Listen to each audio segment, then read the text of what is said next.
آیت رہ گئی تھی نا. تلک آیات اللہ نتلوها علیک بالحق وانک لمن المرسلین. یہ یعنی یہ سب آیتیں اللہ کی آیتیں ہیں. تلکا جن کا اس سے اشارہ ہے آیتوں کی طرف، یہ مبتدا ہے، آیت اللہ خبر ہے. یہ آیتیں اللہ کی آیتیں ہیں.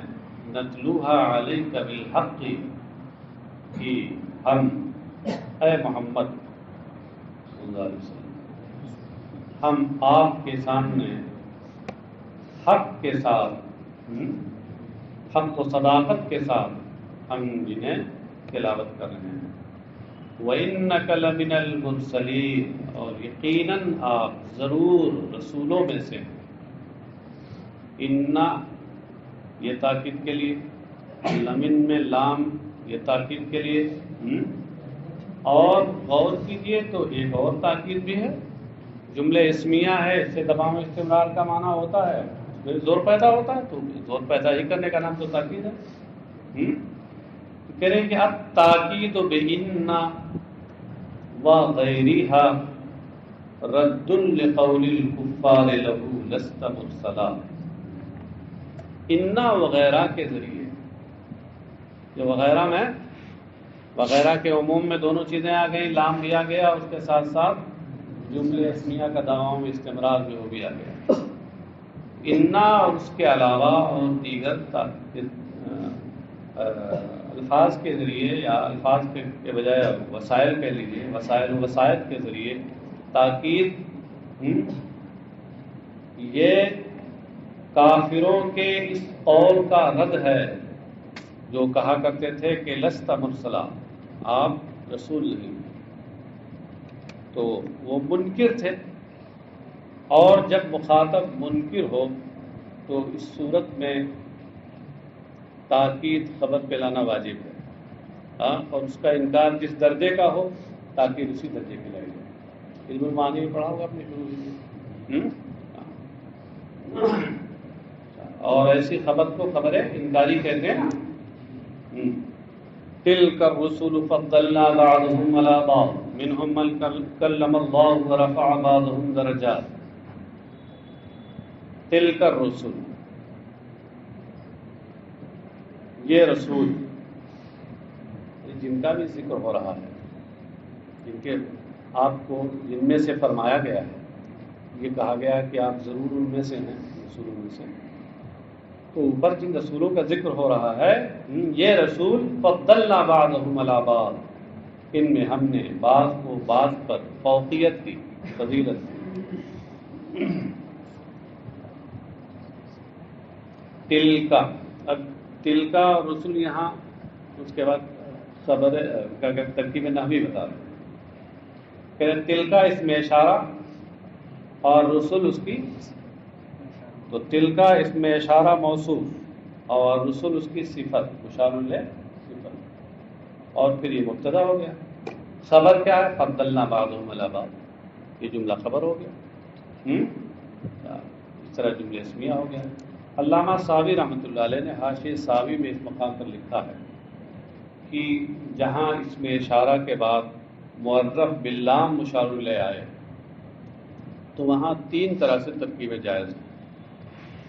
وہ ایک دم کلیہ لکھ دیا کہ جہاں اس میں اشارہ کے بعد مشار الیہ معرف باللام کی شکل میں آئے تو وہاں ترکیب نحوی تین طرح سے جائز ہے. اس میں اشارہ کو موصوف بنائیں، مشار الیہ کو صفت بنائیں، جیسا کہ یہاں خود مفسر نے کیا ہے. دوسری صورت میں اس میں اشارہ کو آپ مبدل منہ بنائیں، مشار الیہ کو بدل بنا دیں. تیسری ترکیب اس میں اشارہ کو معطوف علیہ بنائیں، مشار الیہ کو اس کا عطف بیان بنا دیں. تو یہاں یہ تینوں صورتیں درست ہیں. تلکا مبتدا ہے اور رسول اس کی صفت ہے، اور خبر ہے فضلنا بعضهم علی بعض. تلکا کو مبتدا اس نے کہا ہے کہ اصل میں تو موصوف ہی ہوتا ہے نا. فضلنا بعضهم علی بعض، ہم نے ان میں سے بعض کو بعض پر فضیلت دی، فوقیت اور برتری دی. کیا مطلب ہے فضیلت اور برتری دینے کا؟ بے تخصیص ہی بے منقبت لیست غیری، یعنی ایسی خوبی اور ایسی خصوصیت کے، ایسی خوبی اور ایسے کارنامے کے ساتھ انہیں خاص کر کے جو دوسرے کے لیے نہیں۔ مطلب یہ ہے کہ ان میں سے ہم نے بعض کو ایسا کارنامہ دیا اور ایسا وصف ممیز دیا کہ جو دوسرے کے پاس کے اندر نہیں پایا جاتا، اس طرح ہم نے اس کو دوسرے پر فضیلت دی۔ منہم یعنی مطلب یہ ہوا کہ وصف رسالت میں، وصف نبوت میں سب برابر ہیں، لیکن مقام و مرتبے میں برابری نہیں، ایک دوسرے سے بڑھ کر۔ منہم من کلم اللہ، ان میں سے بعض تو وہ ہیں کہ جن سے اللہ نے کلام فرمایا۔ مفسر کہتے ہیں کا موسیٰ، جیسے حضرت موسیٰ علیہ السلام۔ یہ جو فضلنا بعضهم علی بعض ادھر کہا تھا، اب اس جملے، اس مجمل خبر کی آگے تفصیل ہو رہی ہے۔ منہم من کلم اللہ ورفع بعضهم درجات، سے اس کی تفصیل ہو رہی ہے۔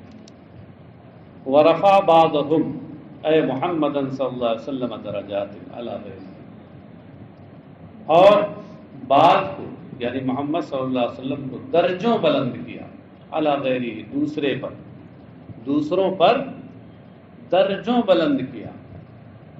آپ ذرا سا تعبیر دیکھیں امام سیوطی کی، من کلم اللہ کے بعد من کا سے مراد کون ہے؟ جب اس کو بیان کرنا ہوا تو کہا کا موسیٰ، جیسے موسیٰ، اور جب بعضہم رفع بعضہم میں بعض کی مراد بتانی ہوئی تو کاف نہیں لگایا، نہ اس مضمون کو بتانے والا کوئی حرف استعمال کیا، محمدن کا تعین کر دی کہ یہاں رفع یعنی وہ شخصیت کے جس کے کو درجوں بلند کیا، اس وصف میں تو سرکار اقدس صلی اللہ علیہ وسلم کے علاوہ کوئی ہے ہی نہیں شریک۔ اور کلم اللہ میں تو موسیٰ کلیم اللہ ضرور ہیں، مگر ہمارے آقا صلی اللہ علیہ وسلم وہ بھی اس میں شریک ہیں۔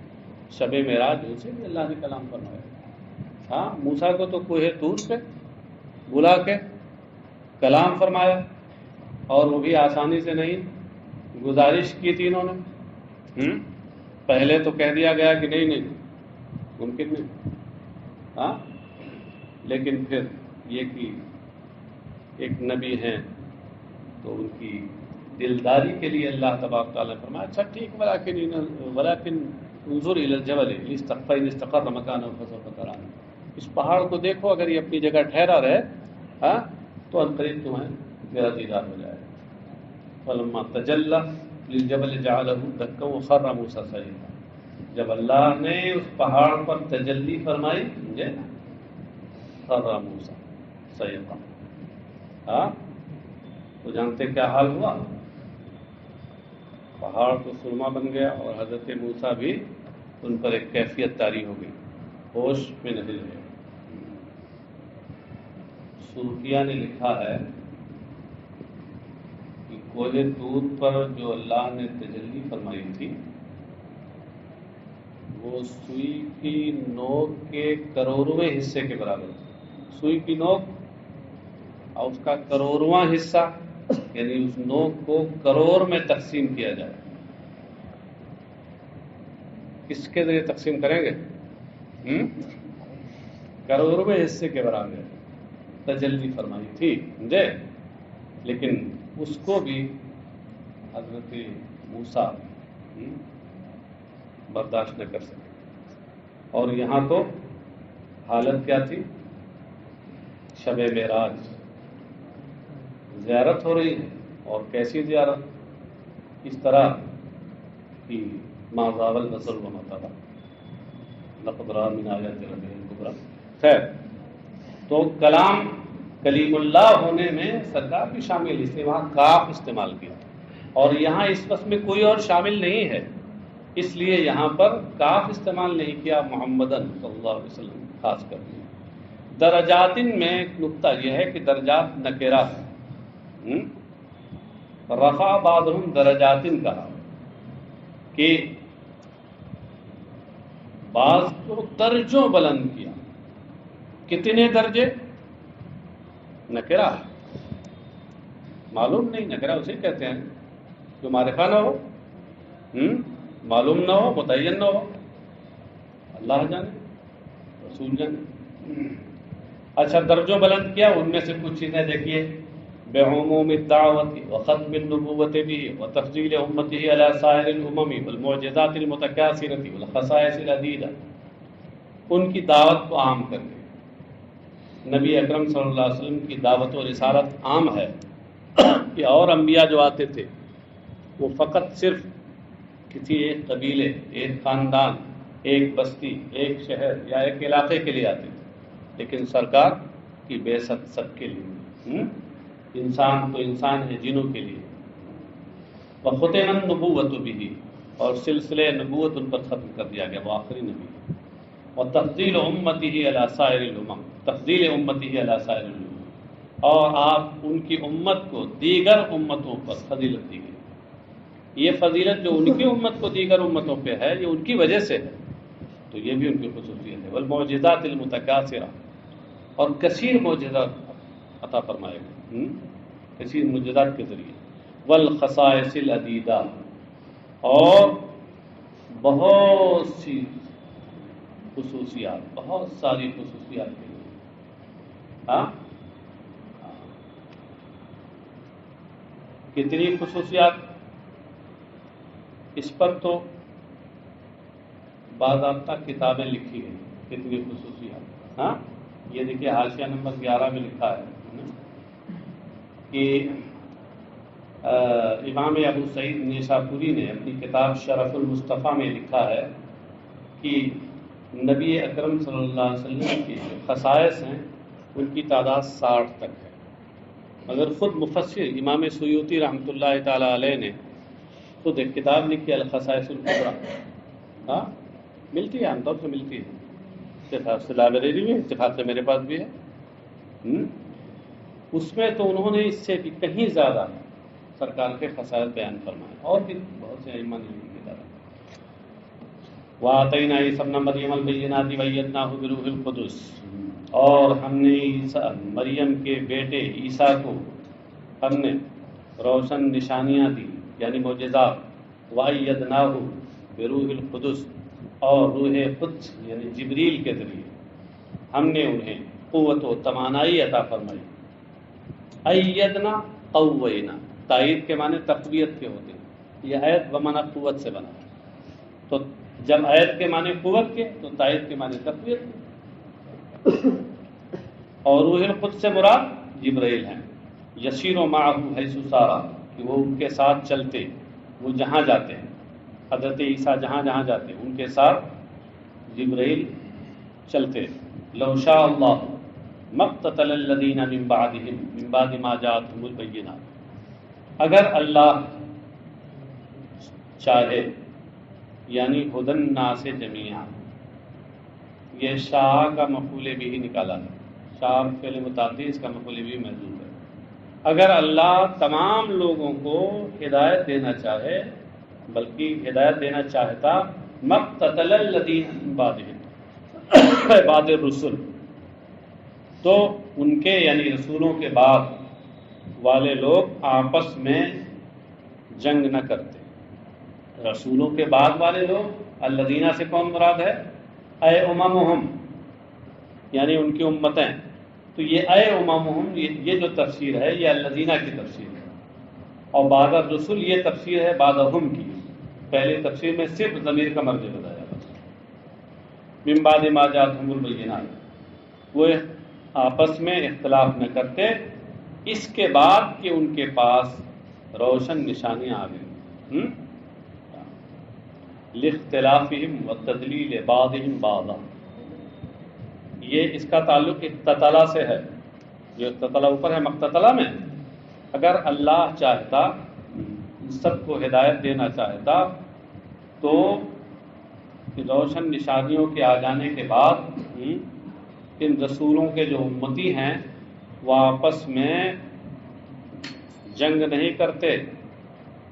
لاختلافہم وتذلیل بعضہم بعضا، آپس میں ایک دوسرے سے اختلاف کر کے اور ایک دوسرے کو گمراہ قرار دیں گے۔ یہ آپس میں جنہوں نے یہ کام کیا بعد میں کہ ایک دوسرے کو گمراہ قرار دیا، اختلاف کیا اور اس کے بعد لڑائی جھگڑا کیا، تو یہ نہیں ہوتا۔ ولیکن اختلفوا لمشیۃ ذالک، لیکن ان کے درمیان باہم اختلاف ہوا اللہ کی اس مشیت کی وجہ سے، اللہ کے اس چاہنے کی وجہ سے۔ فَمِنْهُمْ مَنْ آمَنَ وَمِنْهُمْ مَنْ كَفَرَ،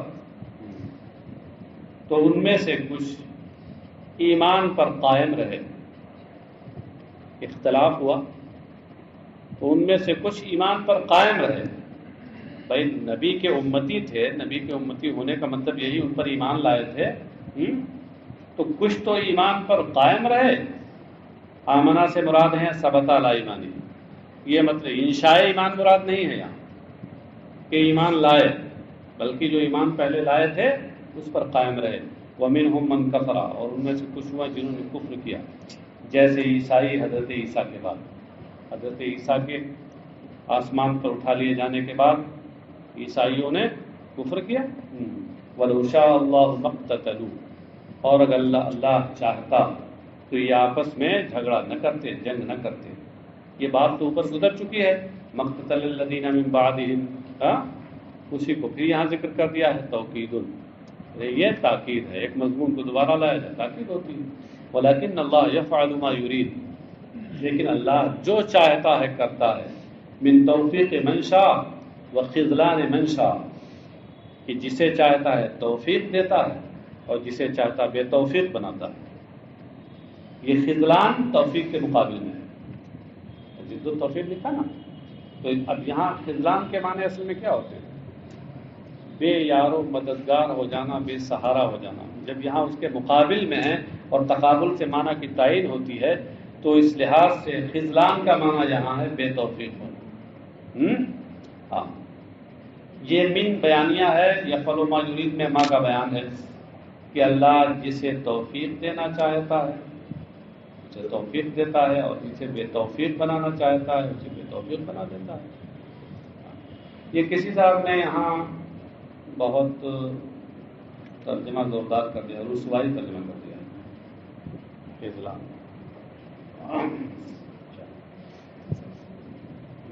یا ایھا الذین آمنوا انفقوا مما رزقناکم من زکاتہ من قبل ان یاتی یوم لا بیع فداء فیہ ولا خلۃ صدقۃ تنفع ولا شفاعۃ۔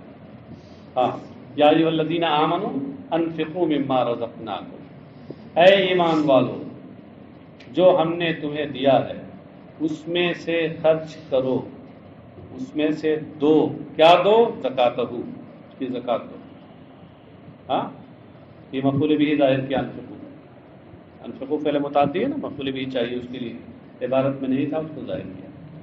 اس سے پہلے کہ وہ دن آ جائے کہ لا بیع فیہ ولا خلۃ ولا شفاعۃ۔ یہاں دو قراتیں ہیں، لا بیع فیہ ولا خلۃ ولا شفاعۃ۔ مفسر نے اسی قرات کو اصل بنایا ہے، اس لیے آگے انہوں نے کہا وفی قرات برفع الثلاثہ، سمجھے؟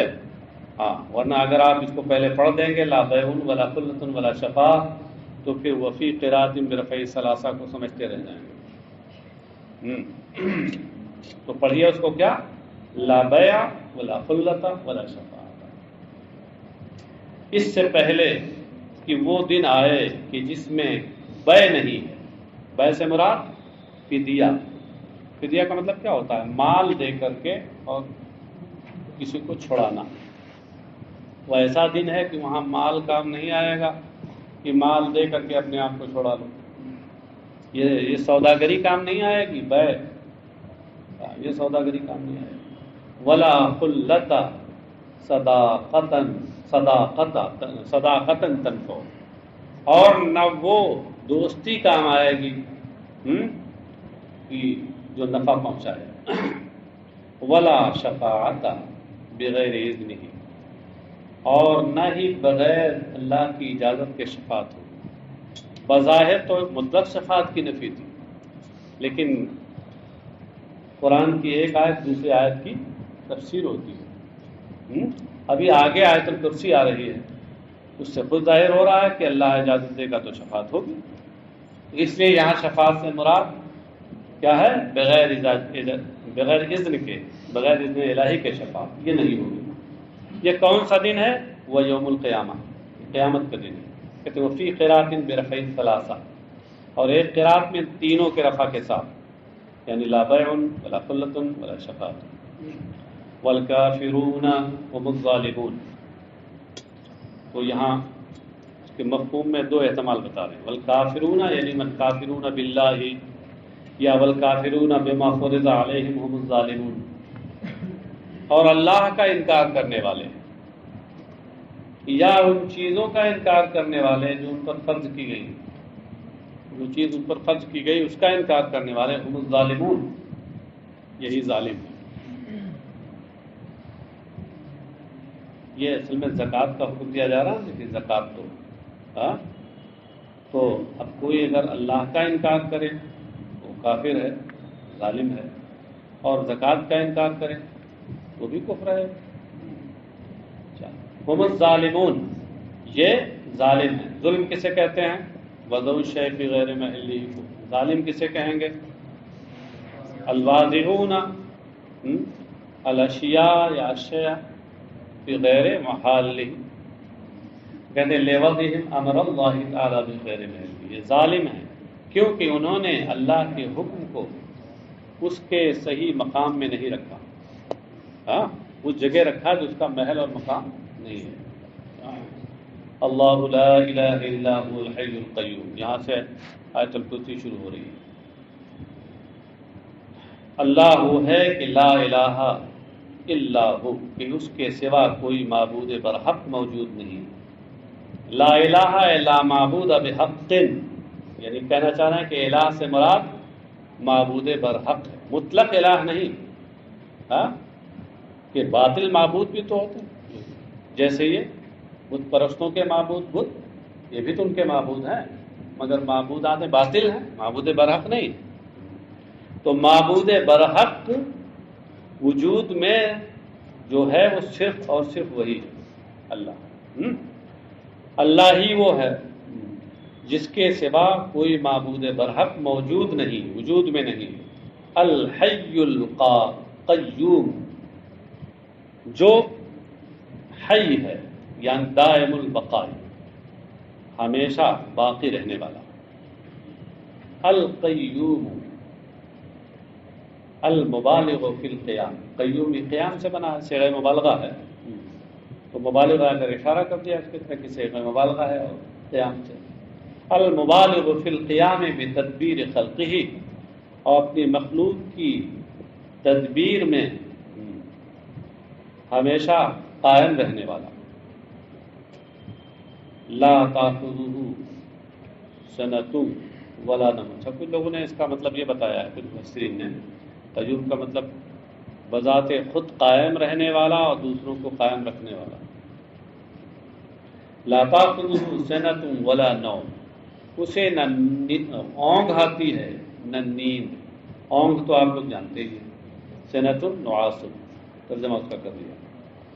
لہو ما فی السماوات و ما فی الارض. اس وقت تو اونگ آتی ہوگی، کتاب لے کے بیٹھتے ہوں گے جب، پہلے ایسے کرتے ہوں گے، اس کے بعد سوتے ہوں گے. یہی پہلے والا جو پیش خیمہ ہے نیند کا، گہری نیند کا جو پیش خیمہ ہوتا ہے، یہی اونگ ہے. اسے نہ اونگ آتی ہے نہ نیند آتی ہے. تو یہ تو سب جسمانیات کے خاصے ہیں، اور اس سے پاک ہے. لہو ما فی السماوات و ما فی الارض، اسی کا ہے جو کچھ آسمانوں میں اور جو کچھ زمین میں ہے. اسی کا ہے کیا؟ ملکن و خلقن و عبیدن، یعنی بادشاہی اور مخلوق ہونے اور بندے ہونے کے اعتبار سے. عبید کی عبد کی جمع، یعنی جو کچھ آسمانوں میں ہے، جو کچھ زمینوں میں ہے، سب اس کی سلطنت میں، اس کی مخلوق، اس کے بندے. من ذا الذی یشفع عندہ الا باذنہ، کون ہے؟ مفسر کہتے ہیں لا احد. کیا اشارہ کیا؟ کہ منزا میں جو من ہے استفہام انکاری کے لیے، کون ہے جو اس کی بارگاہ میں اس کی اجازت کے بغیر شفاعت کرے؟ یعنی کوئی نہیں. بِإِذْنِهِ لَهُ فِيهَا، فیہا میں اشارہ کدھر ہے؟ شفاعت کی طرف، ہاں، جو یشفع سے سمجھی جا رہی ہے، یعنی ضمیر کا جو مرجع ہے یہاں وہ ضمناً مذکور ہے، کیونکہ یشفع فعل ہے اور اس کا مصدر شفاعت ہے، اور فعل کی دلالت تضمنی ہوتی ہے اپنے مصدر پر۔ یعلم ما بین ایدیہم وما خلفہم، وہ ان کے، وہ جانتا ہے ان کے یعنی مخلوق کے سامنے کی جو چیز ہے، وما خلفہم، اور جو ان کے بعد ان کے پیچھے کی جو چیز ہے۔ سامنے کی جو چیز ہے اس سے مراد دنیا کا معاملہ، اور ان کے پیچھے کی جو چیز ہے بعد میں آنے والی یعنی آخرت کا معاملہ، سب کو وہ جانتا ہے، سب اللہ کے علم میں ہے۔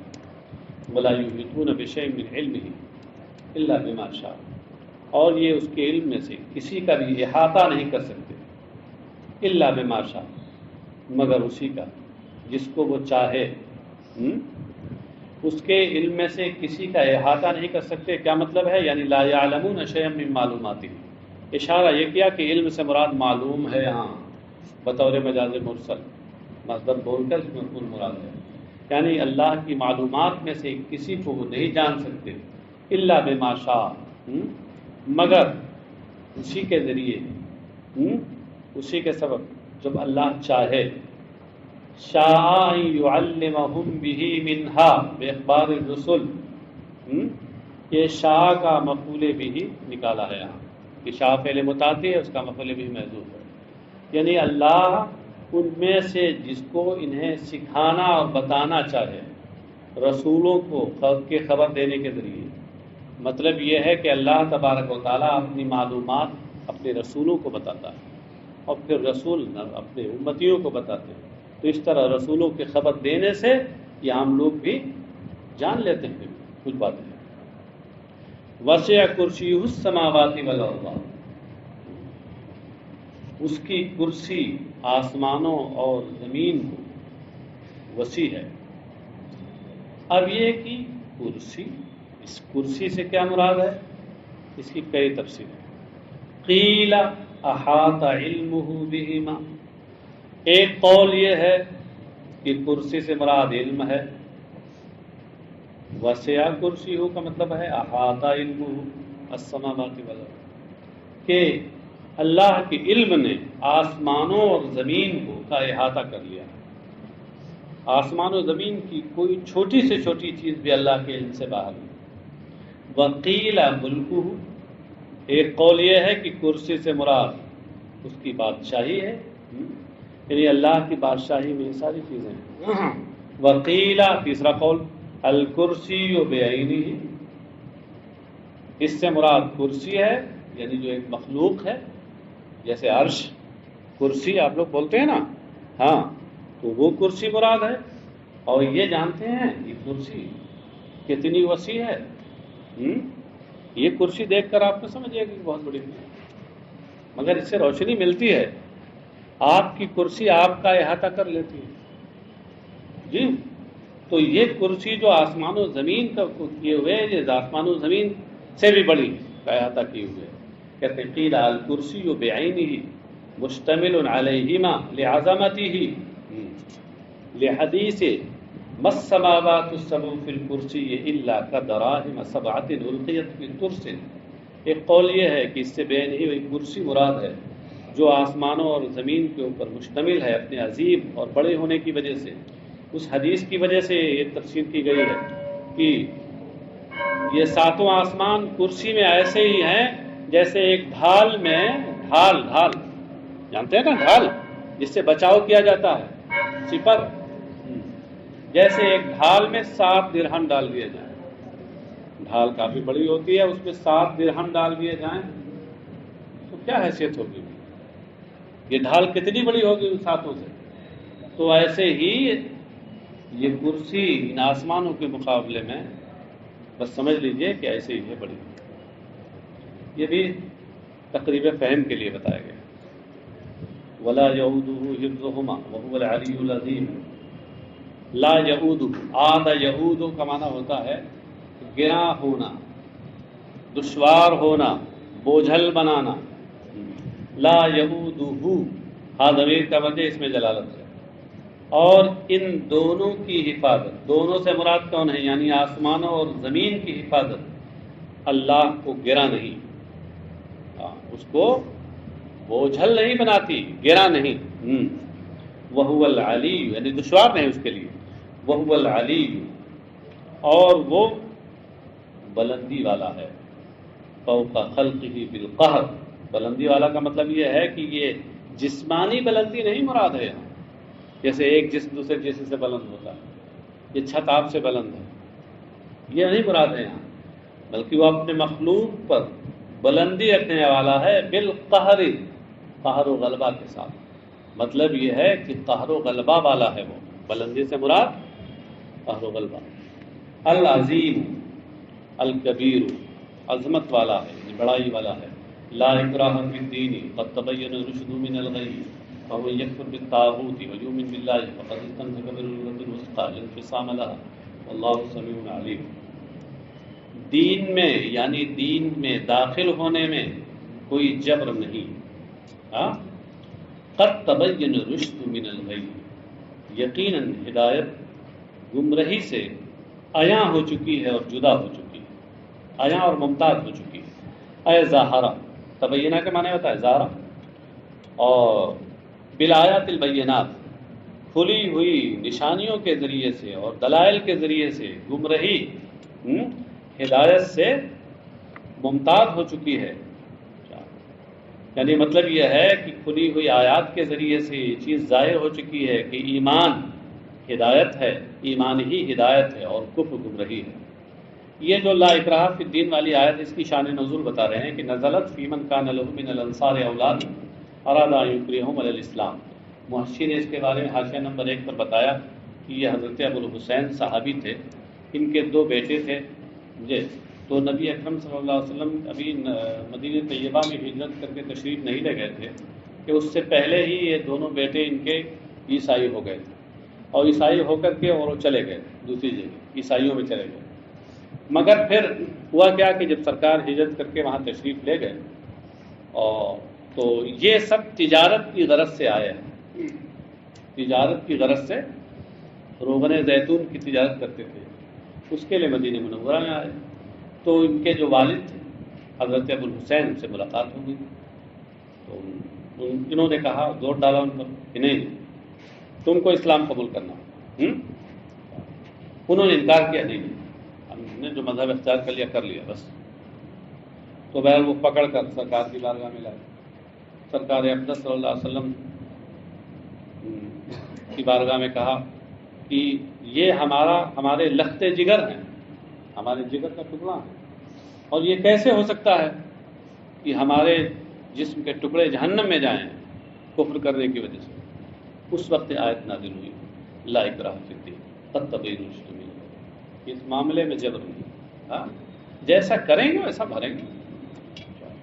تو یہ آیت نازل ہوئی من کان لہ من الانصار اولاد، اس شخص کے اس صحابی کے بارے میں کہ انصار میں سے اس صحابی کے بارے میں جن کی اولاد تھی. یہاں اولاد جو ہے ما فوق الواحد پر جمع کا اطلاق کیا گیا ہے، ورنہ 2 ہی تھی. اولادیں تھیں، انہوں نے اسلام پر انہیں مجبور کرنا چاہا، تو اس وقت آیت نازل ہوئی تھی. فمن یکفر بالطاغوت الشیطان او الاصنام، تو جو طاغوت کا انکار کرے.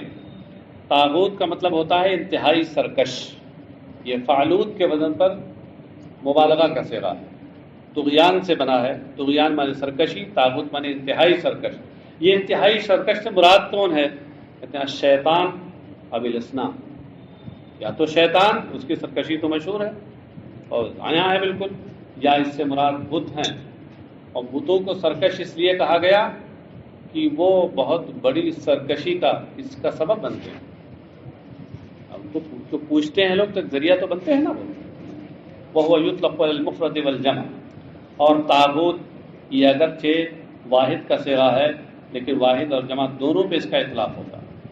دیکھیے آگے اسی آیت میں تو آگے آ رہا ہے، تھوڑا سا آگے آ رہا ہے کہ والذین کفروا اولیاءہم الطاغوت، اولیاءہم الطاغوت. تو اولیاء مبتدا ہے جمع اور طاغوت خبر واحد. یہاں واحد بظاہر ہے جمع کے معنی میں، جی